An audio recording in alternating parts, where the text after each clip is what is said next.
Hey there YouTube, this is the Phantom Outlaw coming at you with another review here. What we've got, just like the title said, is we're going to look at a Mosin Nagant 9130 and, oh wait, that looks like a hunting rifle.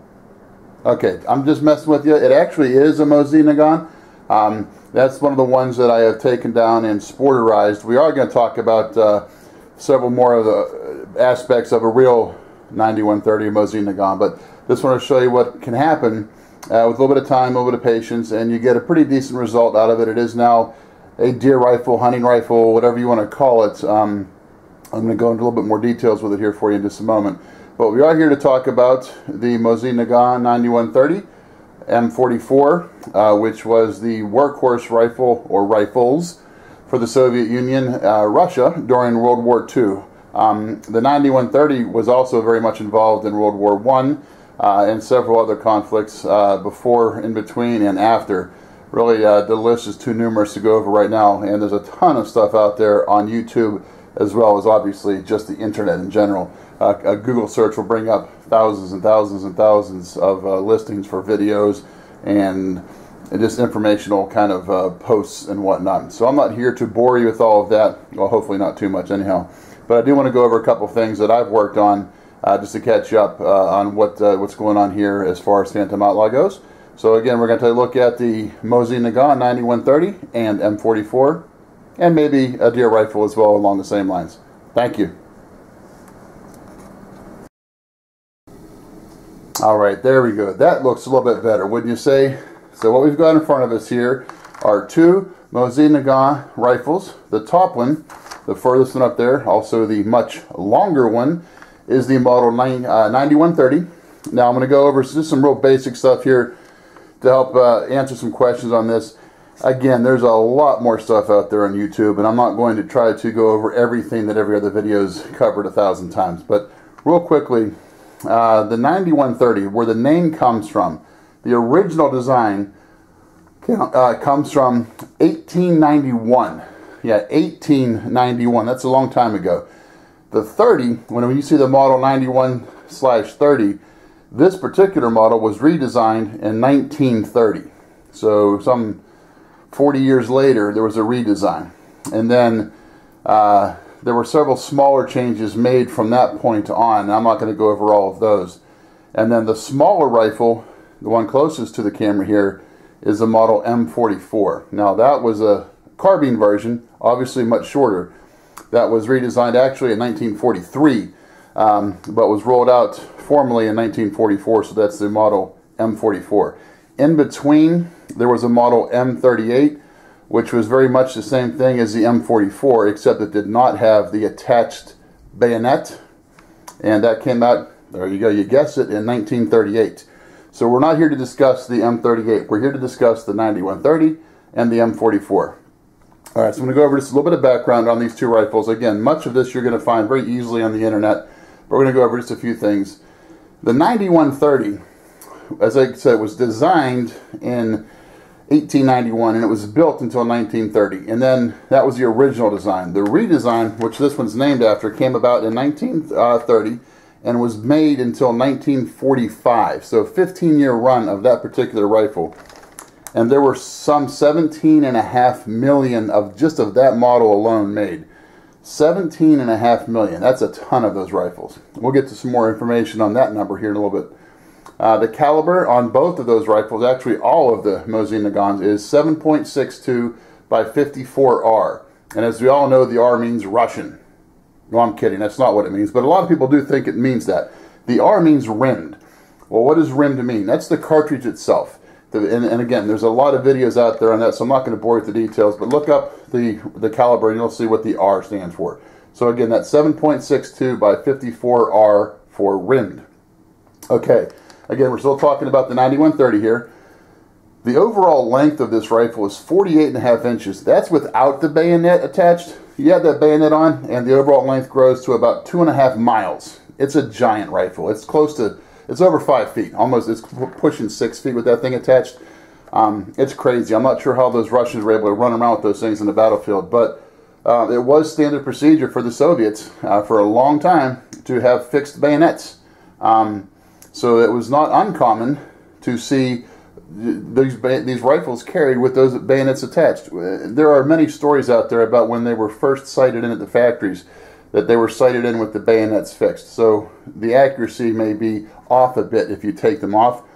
Obviously, I wasn't around in the 30s and 40s to verify that, but there's enough out there going on as far as what the truth is to fuel both sides of that. Either way, it's a very long rifle.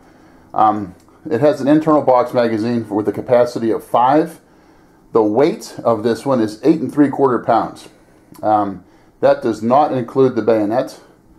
8 3/4 pounds. The barrel length is 28 3/4 inches. The stock length is 45 inches. The sight radius is 24.5 inches.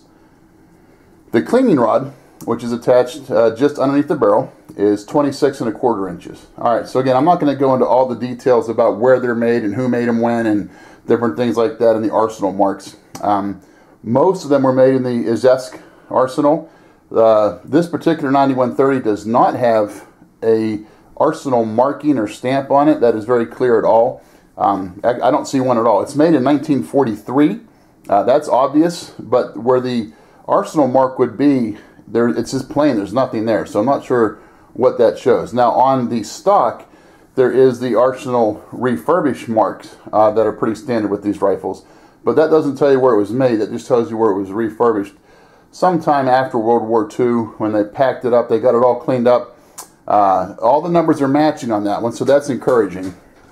They packed it up, coated it in Cosmoline to preserve it and keep it from rusting, and then packed them away in crates for eternity, it seems like.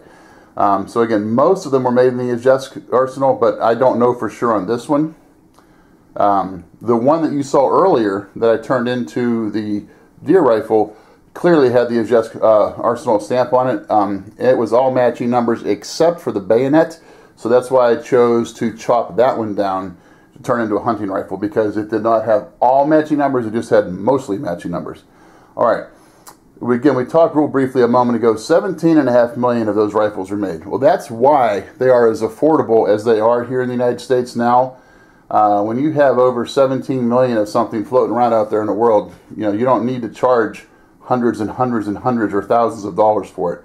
Now, as we get further and further away from when these were made, obviously the price will continue to go up. Here in mid-2014, these rifles are going to go for, depending on the condition, where you get them, etc., etc. You're talking $125 to $150 or $160 or so. It really just depends on how everything lines up with them. This is a rounded receiver, not the hex receiver. The hex receivers were a little bit more rare. They were made up till 1936, from 30 to 36. The reason that they switched from the hex receivers to the rounded receivers was, well, twofold. One, they saved a little bit of money, but more importantly, they were able to produce them faster. And as World War II was closing in, the Soviets needed their rifles to be made as quickly as possible. They knew that the Germans were coming. And speaking of Germans, well, that's not a German, that's just an assistant YouTuber, I guess, the dog there. Anyhow, the Russians knew that the war was coming, and they needed the rifles turned out faster and faster. So two things happened. One, they went to the smooth receiver, and two, they stopped finishing the non-vital parts of the rifle, primarily the exteriors of them, so you're not going to see real smooth finishes on them. That doesn't mean that they're really rough or ugly. Some of them definitely may be, but for the most part, they just left some milling marks on them. And again, that was to get them out faster. Let's talk about the normal stuff here as we normally do. First, let's go over some of the pros of the 9130. And this will also fall under line as far as the M44, which we're going to talk about here in a moment. These pretty much, other than the obvious differences, are very much the same rifle. The pros of the Mosin Nagant, they're reliable.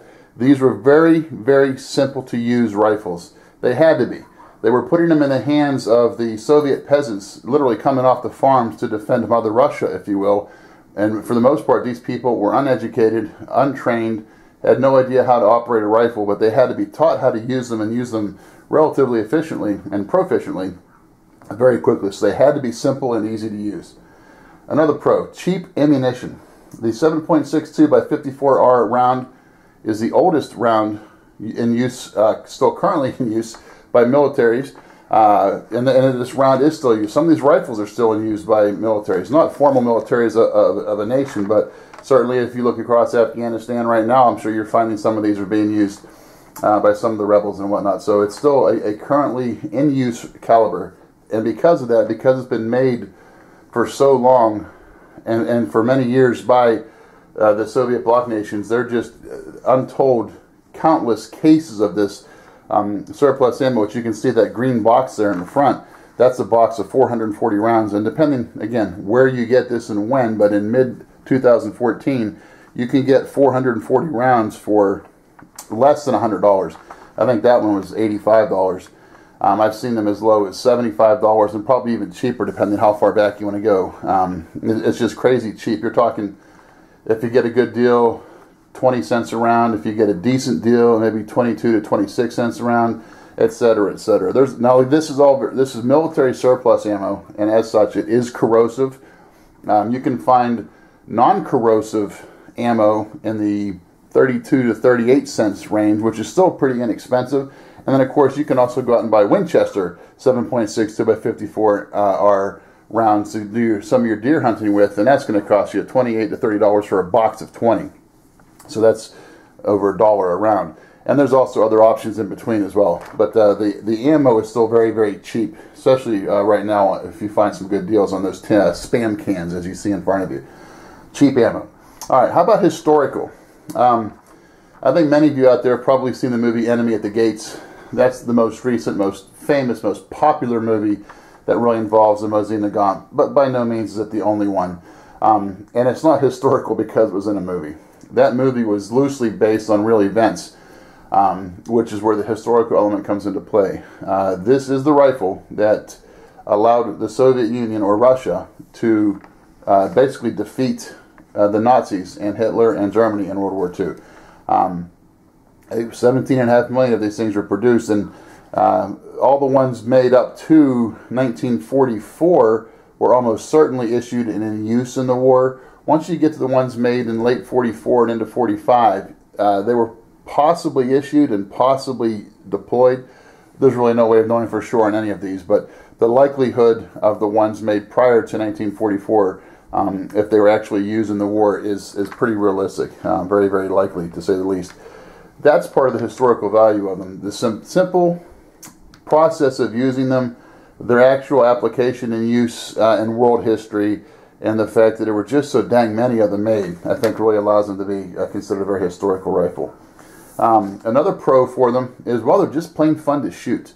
Now, it's a bolt action. It's not a semi-automatic, so you're not going to rip off these 5 rounds in seconds, which is, again, it's only a 5-round box magazine, so each time you pull the trigger, you have to cycle the bolt to eject the spent round and to chamber the next round, which really isn't a bad thing. It just slows things down a little bit. Again, we're talking something that was made over, this design comes from well over 100 years ago, and the fact that it's still in use today says something about that. Another pro for it, as I said before, the one that we saw at the beginning of the video, it can be used as a deer gun, as a hunting gun. Either as you see in front of you right there in either configuration, or if you want to break one down and sporterize it, and there's different stocks out there. The Monte Carlo stock that you saw in the one at the beginning of the video makes it more like a traditional hunting rifle, but you have other options as well. But and this caliber, ballistically, is very, very similar to the 30-06 that many of you are more familiar with, which is certainly a very sufficient hunting round, especially for the most part here in North America. There's really nothing out there that that round would not work for. So the Mosin Nagant is definitely a hunting rifle. As we just spoke about that round, it is very, very similar to the 30-06. That is a powerful round, certainly more than capable of for any 4-legged hunting that you may want to do, and for self-defense or zombie apocalypse concerns, it can be very effective for the 2-legged hunting as well. And as I said before, it's a very simple to use rifle. So those are definitely some of the things that it has going for it. That's not an all-inclusive list. Those are just the basics. There's several other things out there. Let's talk about a couple of the negatives or some of the cons. The first thing, let's talk about the weight. The weight of this rifle. All right, the 9130 is almost 9 pounds. It's 8 3/4 pounds. You put that pig sticker on the end of it there, and it's going to be even heavier than that. Now, ironically, the smaller or shorter gun below it is slightly heavier. That's just shy of 9 pounds. Now, that does have the bayonet already attached, and that explains it. Even though you have less barrel and less stock to add weight to it, it does have the bayonet attached. So that's going to be a heavier rifle as is, but it's a heavy rifle. Now, the 9130, the one on top, is a very long rifle. Now, that's 48.5 inches length without the bayonet on it. So it's a little bit cumbersome. If you're just taking it to the range, it's not a big deal, obviously. I can't imagine marching across Russia or Germany carrying, 4 feet plus of rifle that weighs basically 9 pounds. That's just crazy, but that is what it is. All right, another negative, we mentioned this briefly a little while ago, corrosive ammo. The military surplus ammo is corrosive. That comes from the primers. So obviously that means if you fire more than one round through it with that, it's just going to destroy your gun. No, that's not what it means, but it could. So what you need to be aware of, if you do fire corrosive ammo in this or any rifle, what you need to do is as quickly as possible, and I don't mean the moment you're done shooting, but relatively quickly, you need to clean out the barrel. You need to clean off the firearm. Now, there's a couple different options. If you're just a few moments away from home and you're going to get home and do a regular cleaning, then you're fine. If you know it's going to be some times where you can give it that cleaning, you need to at least do something with the corrosive salts that are basically stuck everywhere. I'm not an expert. I don't claim to be. I never have claimed to be an expert. There's a million different options out there on YouTube to find out better ways to do this and postings on the internet. But basically, you need to get some kind of a liquid down the barrel of your gun to clear out the corrosive salts. Many people will talk about hot water. Many people will talk about using Windex because it has ammonia in it. Hoppy's number 9. There's a million different ways you can do it. I'll let you decide for yourself. But when you use corrosive ammo, you do need to get those corrosive salts out of your firearm as quickly as possible. Again, not within seconds or minutes. But from what I understand, you've got less than 2 hours is the optimal time frame. The longer it sits in there, the more cleaning you're going to have to do because you want to make sure that you do get all that out. The last thing you want is any kind of rusting in your firearm. So the corrosive ammo is definitely a con. Cleaning, it can be a 2-stage cleaning like I just said if you're going to be unable to do a detailed cleaning quickly, or if you can do it all at once, it can be 1 stage. But either way, you want to make sure that you do get all that cleaned. Cosmoline. Does everybody know what Cosmoline is? If you've ever dealt with any of, whether it's a Mosin Nagant or even some AK-47s, or certainly some of the magazines for those, if you're getting these things from Eastern Europe and they were made a long time ago, by that I mean probably before 1980, it's likely you're going to have some residue of Cosmoline involved in them, whether it's a little bit or a lot. Again, as I mentioned before, when these rifles were refurbished and then packed up following World War II, they caked these things in Cosmoline. Cosmoline is a pasty type preservative that protects the metal and the wood from eroding, being rusted, coming apart, things along those lines. So it really protects the rifle. That's the good part of it. The bad part of it is you've got to get all that cleaned off before you can use it. Fortunately, it's not terribly difficult. It's just time consuming to do it. If you can heat the product up over 130 degrees or so, it'll start to really thin out and run off. There's a million different ways to clean these things. Again, I'm not going to get into all that because there's so many videos out there already.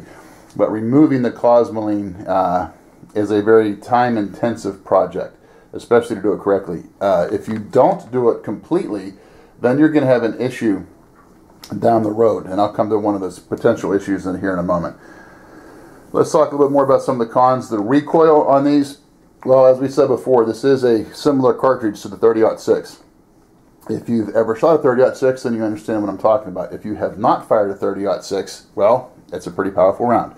Now, 2 things that are going for you in this. One, the weight of these rifles will help to absorb some of that recoil, but the buttstock on these is a thin metal plate that comes in on the end of the rifle, basically right there. That's just a thin metal plate that protects the end of the rifle if it gets dropped or if you have to smash it against something or maybe someone when it was designed. And that does nothing to absorb recoil. Now, if you look at the 9130 up here, you're going to see right there, that has a rubber recoil pad. Now, I put that on there really for the main reason was to add some length to the rifle. I'm a tall person, and from one of the things I understand, apparently The Russians didn't have much of a basketball team going for them back in the late 1800s, early 1900s. I guess they were all short, because you look at the AK-47, you look at the SKS, you look at the Mosin Nagants. Again, these rifles don't have nearly the length of pull that a lot of the guns that many of us are used to today. Who knows if it has anything to do with height? That's just one of those internet stories. Perhaps it does. But the point is, I put that rubber recoil pad on there to add. It gives you just over an inch to your length of pull, which gets a little bit closer to where it's more comfortable for me to shoot. And of course, yes, it does help absorb a little bit of the recoil. But these are a very powerful round that does have some recoil. Alright, one of the things that falls under the cons is the safety. Now, yes, these rifles actually have a functionable safety, but functionable, who knows if that actually applies. I have read some stories about how bad they are. I've seen some videos about how hard it is to engage and disengage the safety. And I got to tell you, with the 3 that I have, after I've cleaned them and polished the bolts up, they're not easy to use, but they aren't difficult. It's just not as intuitive as maybe we're used to. It's not a button you push. It's not a lever you flip. You have to pull the rear of the bolt back and rotate it to the left about 40 degrees or so, and that will disengage the trigger. And then to disengage the safety, you just reverse that process. Now, the tighter that spring is in there, the harder that's going to be to pull back. But if you've got a clean bolt, it's not an impossible task. Alright, and then the last thing I'm going to touch on here as far as the con goes, and this is, again, not an all-inclusive list, but one of the things, and this is probably one of the bigger ones that comes up frequently when you do any kind of a Google search on the Mosin Nagant, is the sticky bolt issue. And what that is, where this comes from, as we talked before, if you don't get all the Cosmoline out of this, you don't see it. It's not like it's just very obvious to see substance. If any of it is left in the chamber, as you fire a couple rounds, that metal's going to heat up. Well, that heat, as we said earlier, is what helps to dissolve, not really dissolve, but bring out the Cosmoline. Well, the Cosmoline will come out, and then it'll stick to the spent shell, and it'll cause that shell to get stuck in the chamber. Now, we're not talking super glue properties here. That's not what we're saying. But it becomes very difficult. You have to really whap on that bolt to get it to rotate and to extract the shell. I wish I could say it's a quick, easy fix for this, but what it comes down to is what I touched on just a little while ago, is be very thorough with your cleaning. Make sure you do when you think you've got it all cleaned and the Cosmoline's gone, it's not. Do it again, and maybe a third time if you need to. There is some mention out there of polishing the chamber.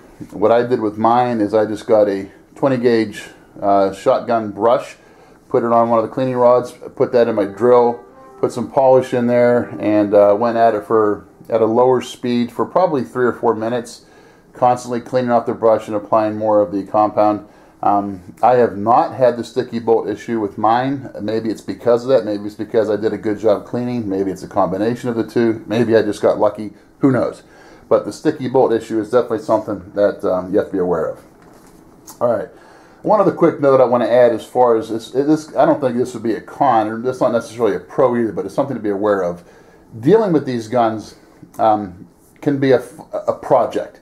And I think that's a good thing. It can be a project from start to finish, because you don't just go buy one of these from whoever it is or wherever it is you're buying it, take it home and put a couple rounds in it and go shoot, pull the trigger. You got to clean them. You got to clean the Cosmoline off the stock, off the bolt, out of the barrel, off them, everywhere. You don't want to, so there's time involved.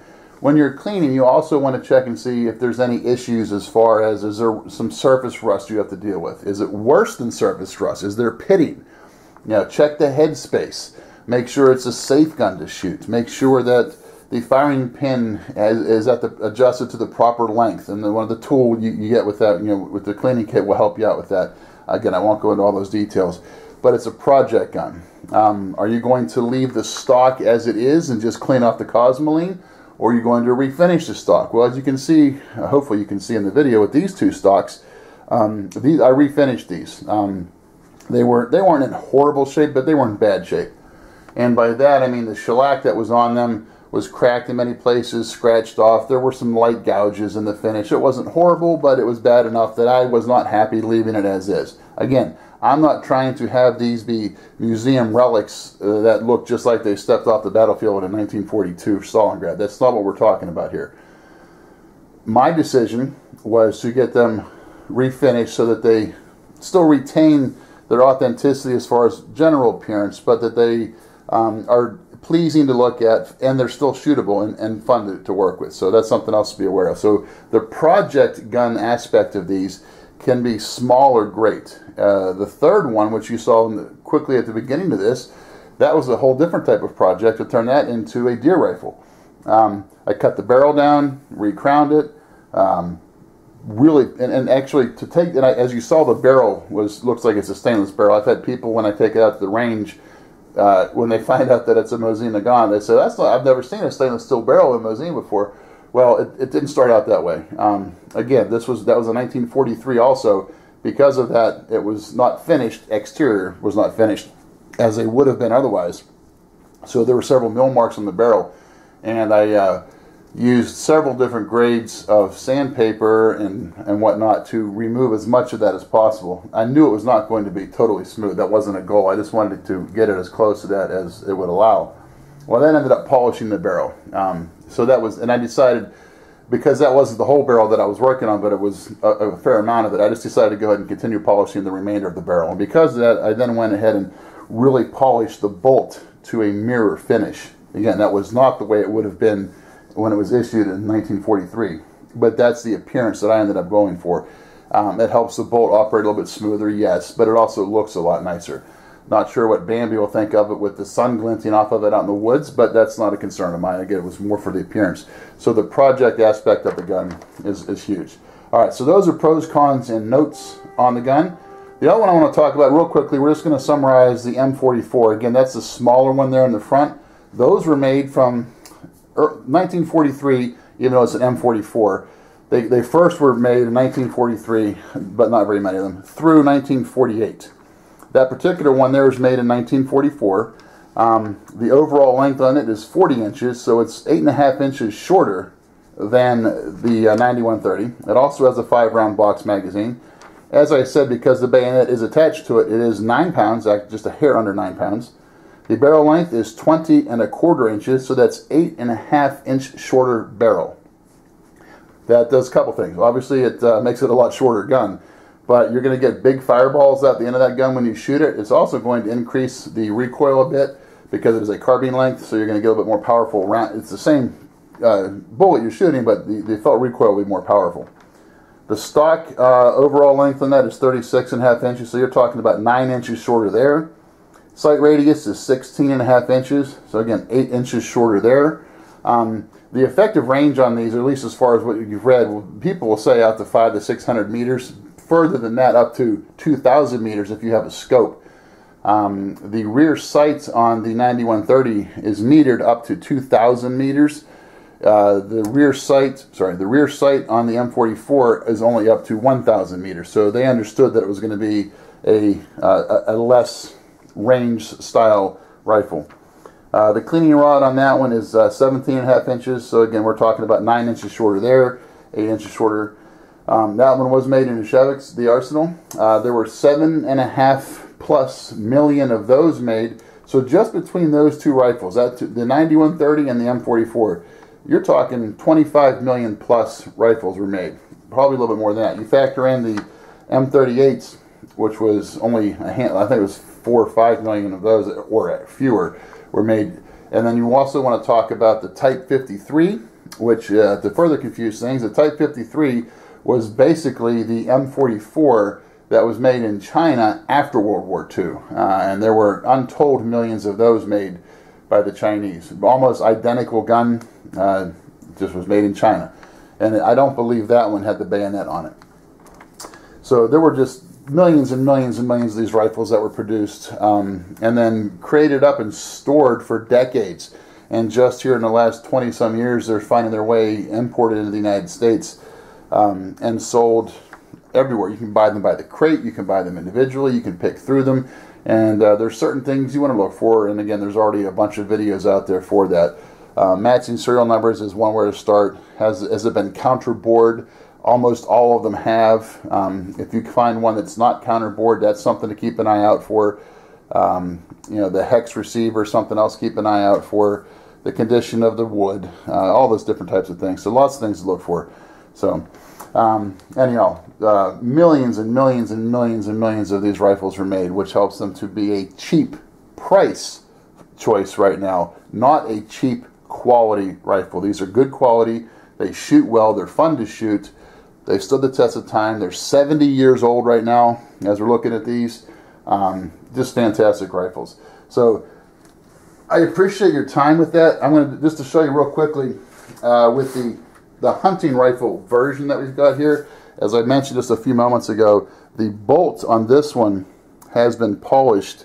And I'm trying to work around the camera, and I'm not trying to hit anything. I'm not sure how well you can see that with the light conditions we're dealing with, but that's very polished. The barrel itself, very polished. Not the first choice you would look for a hunting rifle. I understand the polished part is not, but again, I was going for more just aesthetics on this one. With another thing I guess I should have touched on real briefly when we're talking about this rifle, I'll sit here just to look at for a moment, is the scope. There were sniper rifle versions of this gun made. This is not one of those. To mount a scope, it's difficult to find the best way. This is a UTG tri-rail mount that I have on mine. The rear sight, you just take off the top of the rear sight.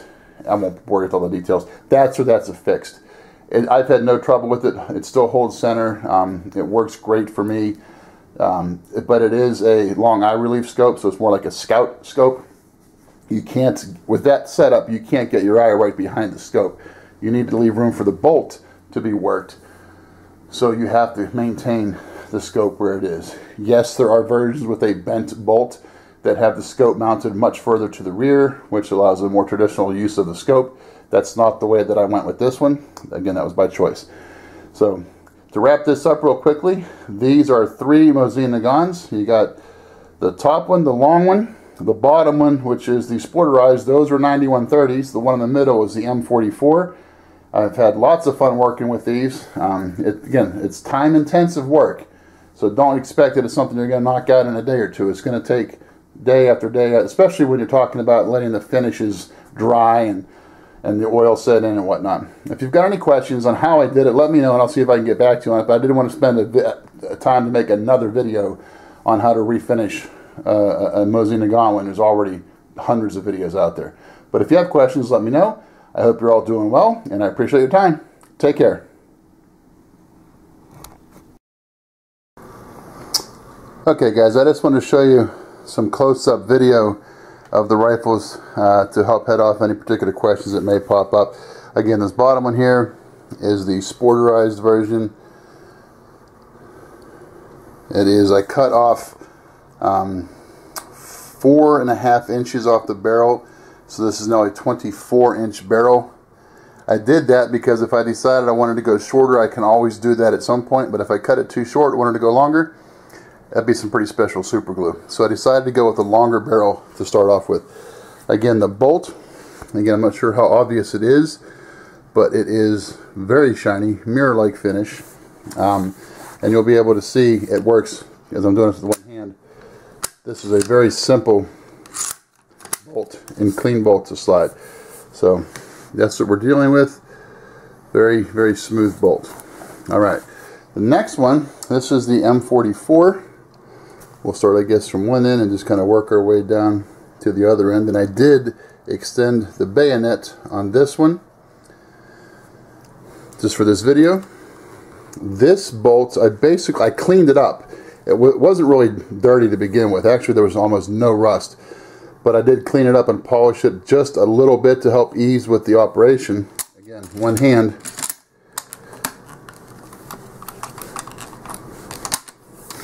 Well, with one hand. There we go. Sorry, it was falling down. So it's not mirror finished, but it is cleaned up. I did go with a bit of a finish on the stock itself, as you can see. Again, that's true oil that I use on these. It's 6 coats on both of these. I was not looking for a mirror finish, and I can always go back and add another coat or 3 if I need to, but right now I'm happy. Lastly, we've got the 9130 and all 48.5 inches of its glory here. And the bolt on this one I did at the same time that I did the first one, the sporterized, so it's a little bit closer to a mirror finish. And again, one hand operation. Now this one, and again, I'm not sure how well you're going to be able to see this. When we look at the markings here, there's really nothing there. The only thing above the year, right here, above that, is one of the Refurbish marks. The square with the line through it. That's it. The only other thing on there is a serial number, which does match all the way across. Not sure if that helps. And then we talked before about the sights. You can see this one goes all the way up to 20, which is 2,000 meters. Whereas this one only goes up to 10, or 1,000. One other thing to note on some of these, you may notice back here where the dog collar for the strap goes, this does not have the metal stanchions like this one does, so that shows this was a war production. Also, it just has the little band underneath and not on top. Again, that verifies that for the M44. That doesn't impact the 9130. The M44s came out with these metal stanchions like they have on these, but that was after 1945. Again, 2 cents information, whatever it's worth. So, real quick videos to show you some close-ups on what these three rifles look like. If you've got any questions, or actually if anybody has any insight as to where this one may have been made, I'm going to assume, actually, there's a little bit of the star right there. It's in the wrong spot. It's right here. I don't know if that's just a mark. It should be either here or up here, but I'm trying to figure out where exactly that one was made. This one you can see between the Soviet logo and the triangle with the arrow. Izhevsk is where that was made. This one doesn't have that, but it is. They're both. This one here and this one, which you're not going to be able to see because I've got the scope on it, were 1943. This one does have, in the correct spot, the Izhevsk markings both in the back and the front. It's very obvious. So, anyhow, hope you're doing well, and thanks again. Take care.